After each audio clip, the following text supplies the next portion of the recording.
Hello बच्चों, कैसे हैं आप लोग। बच्चों, कल मैं जो वीडियो लेकर के आया था वो बायोलॉजी क्लास 11 का चैप्टर नंबर पहला था और यहाँ हम लोग बात करेंगे चैप्टर सेकंड के बारे में।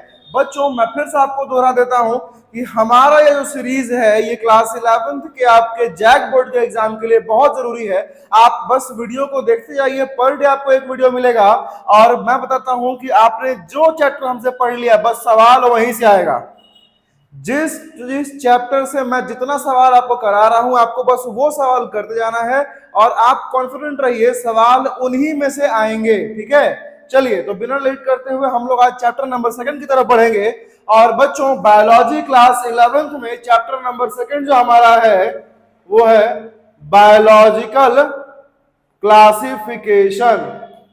बायोलॉजिकल क्लासिफिकेशन बच्चों, ठीक है। देखेंगे बच्चों क्या हुआ है कि हमने कल आपको बात किया था एक साइंटिस्ट के बारे में, कैरोलस लिनियस के बारे में। बच्चों, कैरोलस लिनियस वो आदमी थे जिन्होंने पूरा का पूरा क्लासिफिकेशन सिस्टम का तरीका बनाया, ठीक है। और सबसे पहला क्लासिफिकेशन सिस्टम जो कि था टू किंगडम क्लासिफिकेशन, उन्होंने ही दिया है। और यहीं पर हमारा पहला सवाल है कि who developed two kingdom system. सवाल का जवाब आपके सामने है बच्चों, लीनियस सर, ठीक है। तो लीनियस थे हमारे, लीनियस अंकल यही वो थे जो टू किंगडम सिस्टम बनाए हैं, ठीक है। आगे देखेंगे who propose the method of five kingdom classification. पांच किंगडम क्लासिफिकेशन कौन बनाया था बच्चों, देखिएगा। फाइव किंगडम क्लासिफिकेशन बनाने वाले जो आदमी थे उनका नाम था R.H. विटेकर। तो ऑप्शन नंबर दूसरा का क्या हो गया, दूसरा का हो गया बी, ठीक है। आगे देखेंगे which is not included in five kingdom classification। ऐसे कौन से लोग थे जिनको फाइव किंगडम क्लासिफिकेशन में नहीं रखा गया। तो बाबू, फाइव किंगडम क्लासिफिकेशन में सिर्फ और सिर्फ वायरस ऐसे लोग थे जिनको नहीं रखा गया, ठीक है। क्यों नहीं रखा गया कि क्योंकि इनको ना तो हम लोग लिविंग मानते हैं ना तो नॉन लिविंग मानते हैं। और आज तक इस मुद्दे पर जो है वो बहस है ही, इनको लिविंग कहा जाए कि नॉन लिविंग कहा जाए। इसीलिए R.H. विटेकर साहब जो है इनको फाइव किंगडम क्लासिफिकेशन में नहीं रखे थे बाबू, ठीक है। तो वायरस जो है वो किन्हीं में नहीं आता है, क्लियर है। चलिए आगे देखेंगे in which kingdom is unicellular prokaryote placed. बच्चों, प्रोकारियोट क्या होता है, ऐसा सेल जिसके पास न्यूक्लियस का कोई मेम्ब्रेन ना हो, जिसके पास न्यूक्लियस का कोई मेम्ब्रेन ना हो और जेनेटिक मटेरियल इधर उधर फैला हुआ रहे, ठीक है। इसको हम लोग बोलते हैं प्रोकारियोट, जिसके पास न्यूक्लियस की मेम्ब्रेन नहीं हो, ठीक है। इसको बोलते हैं प्रोकारियोट। दूसरा बात क्या कहा गया कि भैया ऐसा प्रोकारियोट जो कि यूनिसेलुलर हो, यानी एक सेल का बना हो। और ऐसे इस दुनिया में सिर्फ एक ही है, क्या बोले, ऐसे इस दुनिया में सिर्फ एक ही है, क्या, कौन है वो, मोनेरा। बाबू सुनिएगा, कोई भी ऑर्गेनिज्म इस दुनिया में हो दो ही तरह का सेल हो सकता है उसके पास, या तो प्रोकारियोट या तो यूकारियोट, प्रोकारियोट या तो यूकारियोट, ठीक है। और प्रोकारियोट जो है सिर्फ और सिर्फ बैक्टीरिया में होता है बाबू। किसमें होता है, बैक्टीरिया में होता है। तो प्रोकारियोट केवल और केवल बैक्टीरिया में होता है और बैक्टीरिया जो है केवल और केवल कहां रहता है, मोनेरा में रहता है। यानी कि अगर आपसे कभी भी कोई आदमी पूछे कि बाबू प्रोकारियोट कहां होंगे, आंख बंद करके कहना है कि प्रोकारियोट कहां होंगे, मोनेरा में होंगे और कहीं नहीं होते हैं ये लोग, ठीक है। और मोनेरा के अलावा मोनेरा में सिर्फ और सिर्फ बैक्टीरिया होंगे, यानी कि बैक्टीरिया ही वो लोग हैं जो कि प्रोकारियोट होते हैं और बाकी दुनिया में सब लोग यूकारियोट हैं बाबू, ठीक है। चलिए समझ गए, देखते हैं आगे आगे का सवाल को बाबू। देखिए क्या है सवाल, in which kingdom is the unicellular eukaryote placed. अब देखिएगा बाबू, देखिए आपको पहले हम फाइव किंगडम क्लासिफिकेशन बताते हैं क्या होता है। पहला है हमारा मोनेरा, दूसरा है हमारा प्रोटिस्टा, प्रोटिस्टा के बाद हो गया हमारा फंगी, फंगी के बाद हो गया बाबू प्लांटाई, प्लांटाई के बाद हो गया एनिमेलिया, ठीक है बाबू। देखिए क्या बताए थे कि प्रोकारियोट जो है वो सिर्फ और सिर्फ यही है, यहीं पर है। बाकी इधर सब के सब क्या है, इधर सब के सब बाबू क्या है, यूकारियोट्स हैं सर, यूकारियोट्स हैं। उधर क्या है बाबू, मोनेरा में क्या है, प्रोकारियोट्स सब, ठीक है। अब देखिएगा समझिएगा बात को, प्रोकारियोट्स यहाँ पर जो भी है ये मोनेरा में है, ठीक है। और यूकारियोट्स में प्रोटिस्टा जो है यहाँ पर केवल अकेले इस यूकारियोट्स है जो यूनिसेलुलर है। अब बाकी यहाँ से सब जितने लोग हैं क्या है, ये लोग सब मल्टी सेलुलर है बाबू, ठीक है, मल्टी सेलुलर है। तो सवाल क्या पूछा है, सवाल पूछा है कि ऐसा कौन सा किंगडम है जिसके पास यूकारियोट्स होता है, ठीक है, और यूकारियोट में भी कौन सा, जिसके पास यूनिसेलुलर यूकारियोट होता है। तो ऐसा कौन है, सिर्फ एक ही है बाबू, प्रोटिस्टा। प्रोटिस्टा अकेले ऐसा किंगडम है जिसके पास यूनिसेलुलर प्रोकारियोट है बाबू, ठीक है, यूनिसेलुलर यूकारियोट है, सॉरी, ठीक है। देखिएगा यहाँ पे तो जवाब हो जाएगा पांचवा के सी हो जाएगा, ठीक है। आगे देखेंगे, in which of the following is not eukaryotic, कौन यूकारियोटिक नहीं है। देखिए यूकारियोट 5 को में से 4 को यूकारियोटिक है, और जो नहीं है वो क्या है, मोनेरा है बाबू। देखिए मोनेरा हो गया इसका जवाब, ठीक है, समझ रहे हैं, ठीक है। देखिए आगे, in which kingdom of all bacteria are placed, हर बैक्टीरिया को किस में रखा गया है, हर बैक्टीरिया को रखा गया है मोनेरा में रखा गया है, ठीक है। आगे देखेंगे कि what is the cell wall of bacteria made of, ठीक है ना, यानी कि बैक्टीरिया के पास जो सेल वॉल है वो किन से बना हुआ होता है बाबू, तो बैक्टीरिया के पास सेल वॉल बना होता है पेप्टिडोग्लाइकन का बाबू। फिर बाकी लोग क्या है, देखिए सेलुलोज वाला जो है, सेलुलोज वाला जो है बनाता है प्लांट का सेल वॉल बनाता है, ठीक है। काइटिन जो है बनाता है फंगस का सेल वॉल, ठीक है। तो बचा क्या चाहिए, पेप्टिडोग्लाइकन, यही वो आदमी है जो कि बनाता है सेल वॉल बैक्टीरिया का, ठीक है। देखेंगे आगे, comma shaped bacteria is known as, comma shape bacteria ऐसा बैक्टीरिया जिसका शेप कॉमा जैसा है, ऐसा देखने में होगा, ठीक है। तो ये किस में बना होता है, क्या कहते हैं इनका नाम, इनका नाम होता है विब्रियो, ठीक है। कॉमा शेप बैक्टीरिया का नाम होता है विब्रियो।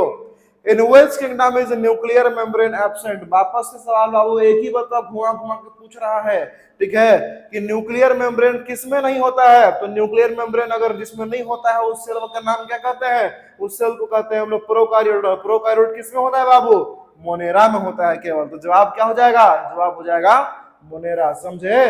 देखिए आगे, in which group are 2 bacteria पर प्लेस, बाबू देखिएगा मोनेरा जो है इसका आगे जाकर के और 2 पार्ट होता है बाबू, एक होता है आपका आर्की बैक्टीरिया और एक होता है बाबू आपका यू बैक्टीरिया, और ट्रू बैक्टीरिया जो है वो आर्की बैक्टीरिया में प्रेजेंट होते हैं, ठीक है। ट्रू बैक्टीरिया आर्की बैक्टीरिया में प्रेजेंट होते हैं, ठीक है ना, सॉरी ट्रू बैक्टीरिया जो है यू बैक्टीरिया में प्रेजेंट होते हैं, ठीक है। In which cells do bacteria like Nostoc and Anabaena fix environmental nitrogen, ठीक है। तो इन्वायरमेंटल नाइट्रोजन नॉस्टॉक और अरेबिना जो है हेटेरोसिस्ट में अपना ठीक करते हैं। हेटेरोसिस्ट इनके बॉडी में एक सेल होता है और उस सेल के अंदर इन लोग एटमॉस्फेयर से नाइट्रोजन को लेते हैं, उसको ब्रेक डाउन करते हैं, नाइट्रोजन को ब्रेक डाउन करेंगे नाइट्राइट्स में, और इस तरीके से इन लोग यहाँ पे नाइट्रोजन फिक्सेशन करते हैं, ठीक है। तो सेल का नाम क्या है बाबू, हेटेरोसिस्ट नाम है सेल का, ठीक है। देखेंगे आगे, what is the cause of citrus canker, citrus canker का नाम, कैंकर नाम का बीमारी किससे होता है, तो सिट्रस कैंकर नाम का बीमारी होता है बाबू बैक्टीरिया से होता है, ठीक है। आगे देखेंगे, in which of this cell wall is not found, cell wall किस में नहीं मिलता है बाबू, तो सेल वॉल माइकोप्लाज्मा में नहीं मिलता है। क्यों नहीं मिलता है, क्योंकि माइकोप्लाज्मा जो है वो दुनिया का सबसे छोटा सेल है, लिविंग सेल, सबसे छोटा लिविंग सेल है माइकोप्लाज्मा, और तो और ये ऐसा सेल है जिसको जिंदा रहने के लिए सांस लेने की जरूरत भी नहीं है बाबू, यानी कि ये बिना हवा का भी जिंदा रह सकता है, ठीक है।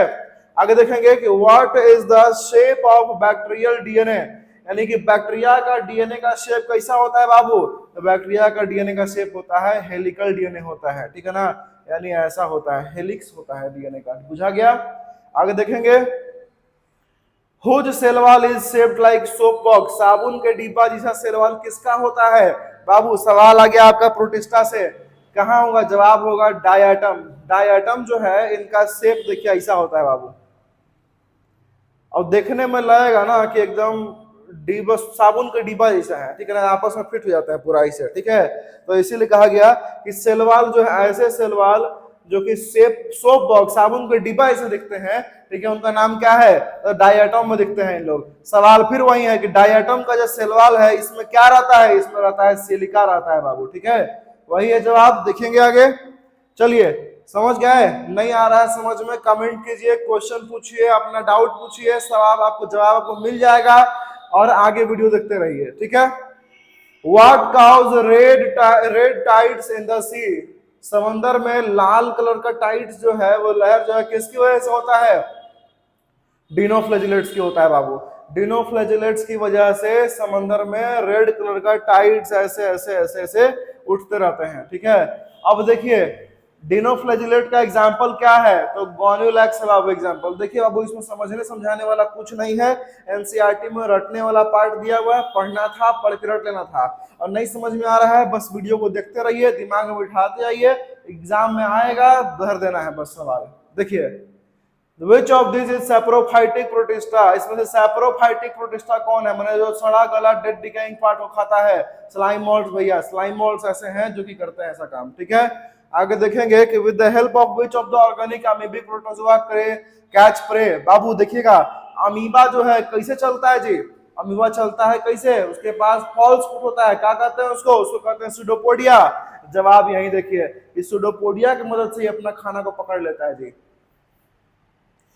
What is the cause of sleeping sickness? Sleeping sickness किसकी वजह से होता है? तो स्लीपिंग सिकनेस होता है ट्रिपैनोसोमा नाम का ऑर्गेनिज्म से, ठीक है। ट्रिपैनोसोमा जो है उसके अटैक की वजह से खाली दिन भर नींद आएगा जी, खाली दिन भर सुतने का मन करेगा, सुतल रहेंगे। तो सोच लीजिए आप लोग जितना लोग सुतल रहते हैं दिन भर, ठीक है ना, कहीं है तो नहीं है। Which of the following is malarial parasite? Malaria किससे होता है जी? मलेरिया होता है प्लाज्मोडियम से, ठीक है। what is used in you making bread or beer? Bread और बियर किस चीज से बनता है? ब्रेड और बियर बनता है ईस्ट से, ठीक है। ब्रेड और बियर ईस्ट से बनता है आपका, ठीक है। Wheat rust disease is caused by which fungus? कौन सा ऐसा फंगस है जो कि व्हीट रस्ट बनाता है? देखिए ऐसा कहीं देखे हैं कि प्लांट में ऐसा जैसे dot dot dot dot dot dot लगा रहता है, फंगस जैसा चीज लगा होता है, लगता है कि जैसे कि प्लांट जंग लग गया है, ऐसा रुखा रुखा लगता है। जो आप देखेंगे तो आपको समझ में आ जाएगा, ठीक है। तो व्हीट रस्ट जो है ये बनता है प्यूसिनिया से लगता है। प्यूसिनिया नाम का एक फंगस है जो कि व्हीट गेहूं के पौधा में, गेहूं के पौधा के पत्तों में लगता है ना कि जैसे कि जंग लग गया है, वैसा दिखता है, फंगस होता है। तो किसका होता है बाबू? प्यूसिनिया का होता है। एंटीबायोटिक जो है कौन से फंगस से बनता है बाबू? तो एंटीबायोटिक बनता है पेनिसिलियम से बनता है, याद रखिएगा, पेनिसिलियम से बनता है। और पेनिसिलियम तो आप लोग सबको याद होना चाहिए, क्यों? क्योंकि दुनिया में सबसे पहला एंटीबायोटिक बना था पेनिसिलियम से, पेनिसिलिन बना था बाबू। पेनिसिलिन, पेनिसिलियम से पेनिसिलिन बना था सबसे पहला, हो समझ गए? वर्ल्ड वार के समय इस पहला एंटीबायोटिक बना था ये, ठीक है ना। अलेक्जेंडर फ्लेमिंग बनाए थे इसको, ठीक है। और उसके बाद उनको नोबेल प्राइज भी मिला था इसकी वजह से। देखिए आगे, what is the network of fungal filaments called? ठीक है, तो फंगस के फिलामेंट्स को क्या कहते हैं? ग्रुप को, उसके नेटवर्क को, उसको माइसेलियम कहते हैं, ठीक है। फंगस का पूरा जो ग्रुप होता है उसका फिलामेंट्स को हम लोग माइसेलियम कहते हैं बाबू। देखिए आगे, what is the fungus of bread called? Bread के फंगस को क्या कहते हैं? ब्रेड के फंगस को हम लोग रिजोपस कहते हैं। रिजोपस की वजह से जो देखते हैं ना कि ब्रेड बहुत दिन तक छोड़ दिया तो उसमें हरा हरा लग जाता है, गंद मतलब भुआ जाता है, इसको बोलते हैं हम लोग, ठीक है ना। तो वो क्या होता है, उस पर रिजोपस जम जाता है, ठीक है। तो which of this is parasitic fungus of mustard? Mustard के लिए पैरासिटिक फंगस कौन सा है? एल्ब्यूगो है, ठीक है। इसके बाद देखेंगे कि सैक फंगी किसको बोलते हैं? ऐसा फंगी जो अपने बॉडी में ऐसा खाली स्पेस है, सैक जैसा खाली स्पेस है, वैकेंट स्पेस बना के रखता है, किसको बोलते हैं? ये क्या? एस्कोमाइसिटस को बोलते हैं बाबू, ठीक है। एस्कोमाइसिटस ऐसा फंगी है जिसके फंगस के बॉडी के अंदर वैकेंट स्पेस होता है, खाली स्पेस प्रेजेंट होता है इनके यहाँ, ठीक है। आगे देखेंगे, the sexual spore of fungi is, ऐसा कौन सा फंगी है जिसके स्पोर्स जो है वो सेक्सुअल रिप्रोडक्शन कर सकते हैं? सेक्सुअल स्पोर्स है, ठीक है। देखिए बाबू, डी नंबर यानी कि बेसिडियोस्पोर और एस्कोस्पोर, ये लोग दोनों के दोनों ऐसे स्पोर हैं जो कि सेक्सुअल स्पोर्स कहलाते हैं, ठीक है। एस्की जो है वो किस फ्रूटिंग बॉडीज का नतीजा है? कहां पर रेंज रहता है? ठीक है, तो एस्की रहता है एस्कोकार्प के ऊपर। बाबू ये सब आपको समझ में अगर नहीं आ रहा है, बोरिंग लग रहा है, नहीं समझ पा रहे हैं, कोई बात नहीं बच्चा, आपको पूरा 11th क्लास पढ़ना चाहिए था, आप नहीं पढ़े हैं, कोई दिक्कत नहीं है। लेकिन बस इसको आपको, ये बहुत डिटेल सिलेबस है, क्लास 11 का बायोलॉजी बाबू एकदम पहाड़ जैसा बड़ा सिलेबस है, और आपको पूरा साल भी कम पड़ता है इसको समझने में। अब अचानक से कोशिश कीजिएगा कि हम तुरंत भर में समझ ले पूरा का पूरा साल का पढ़ाई, नहीं बाबू, आइंस्टीन नहीं है अभी आप लोग, ठीक है ना। बनिएगा अलग बात है, अभी नहीं है, ठीक है। तो यहाँ पर अभी आपको करना यह है कि जो पढ़ा रहे हैं जैसे देख रहे हैं उसको आप बस रेगुलर देखते जाइए देखते जाइए देखते जाइए। एग्जाम में जो सवाल यहाँ से आपको दिख जाएगा सेम टू सेम, दिमाग में कुछ रहेगा करके आ जाना है, ठीक है। हम पूरा चैप्टर का रिव्यू दे रहे हैं, सवाल के जरिए हम लोग क्वेश्चन को करके देखना चाहते हैं कि चैप्टर में कहाँ कहाँ से कौन कौन पार्ट टच हो सकता है, ठीक है। तो इसीलिए आप वीडियो को एकदम सब्र के साथ पूरा देखते रहिए, ठीक है, और अपने दिमाग में जितना हो सकता है चीजों को भरते रहिए, ठीक है। आगे देखिए, मॉरल्स और ट्रफल्स जो है वो क्यों ये कौन से क्लास ऑफ फंगिस में आते हैं, ठीक है। तो मॉरल और ट्रफल जो है बाबू वो एस्कोमाइसिटस में आते हैं, ठीक है। अब ये सब क्या है आप एनसीईआरटी पढ़ते तो बुझाता, खैर कोई बात नहीं, हल्का फुल्का बता देता है आपको। ये फंगस जो है बाबू, फंगई जो है वो 4 तरह का बताया गया था, ठीक है ना। पहला बताया गया था आपको फाइकोमाइसिटस बताया गया था, दूसरा आपको बताया गया होगा, ठीक है, बेसिडियोमाइसिटस बताया गया था, तीसरा आपको बताया गया होगा एस्कोमाइसिटस बताया होगा, और चौथा आपको बताया होगा ड्यूटेरोमाइसिटस बताया गया होगा, ठीक है बच्चों। यही बात कर रहा है यहाँ पर बार बार, ठीक है। देखिए अगैरिकस माने मशरूम, मशरूम भी जो है वो कौन तरह का फंगस है बाबू, तो मशरूम जो है वो बेसिडियोमाइसिट्स का फंगस है, ठीक है। बेसिडियोमाइसिट्स के अंदर में यहाँ पर आता है ये, ठीक है। आगे देखेंगे बाबू, ठीक है, कि देखिए which of the following is an imperfect fungus, ठीक है। कौन को बोलते हैं इम्परफेक्ट फंगस, ड्यूट्रोमाइसिट्स को बोलते हैं इम्परफेक्ट फंगस, ठीक है। इम्परफेक्ट क्यों कहा जाता है, क्योंकि ये जब एसेक्सुअल रिप्रोडक्शन करता है, ठीक है, तब तो ठीक है, लेकिन जब सेक्सुअल करेगा तो अपना कैरेक्टर इन दोनों से मैच करने लग जाता है, ठीक है। Which of these fungal groups play an important role in mineral recycling, ठीक है। मिनरल को रिसाइकल करने का काम कौन करते हैं, ड्यूट्रोमाइसिटस ही करते हैं बाबू, ठीक है।